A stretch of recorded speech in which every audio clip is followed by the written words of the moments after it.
নোয়াখালী জেলার সেনবাগ উপজেলার পৌরসভার ৮ নং ওয়ার্ড উত্তর শাহপুর নিজ গ্রামের বাড়িতে হাইকোর্টের অতিরিক্ত বিচারপতি সৈয়দ তাজরুল হোসেন জুয়েল মহোদয়কে আজ ৩১ জানুয়ারি শুক্রবার দুপুরে ফুল দিয়ে বরণ করেছেন সেনবাগ থানার নির্বাহী কর্মকর্তা মহিউদ্দিন ও থানার ভারপ্রাপ্ত কর্মকর্তা এস.এম. মিজানুর রহমান। বিচারপতি মহোদয়কে ফুল দিয়ে বরণ করছেন সেনবাগ নির্বাহী অফিসার এবং সেনবাগ থানা ওসি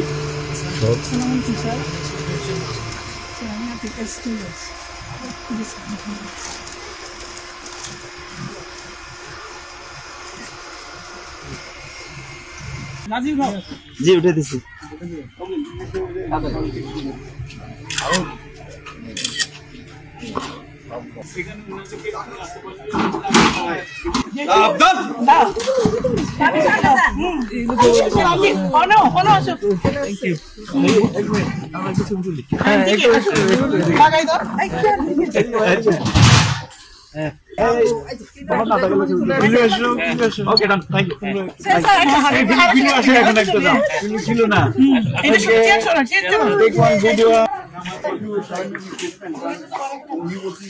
বিচারপতি মহোদয়কে ফুল দিলে উনি এলো বিচারপতি মহোদয়ের বাবাজান হাজিরুল বিএসসি।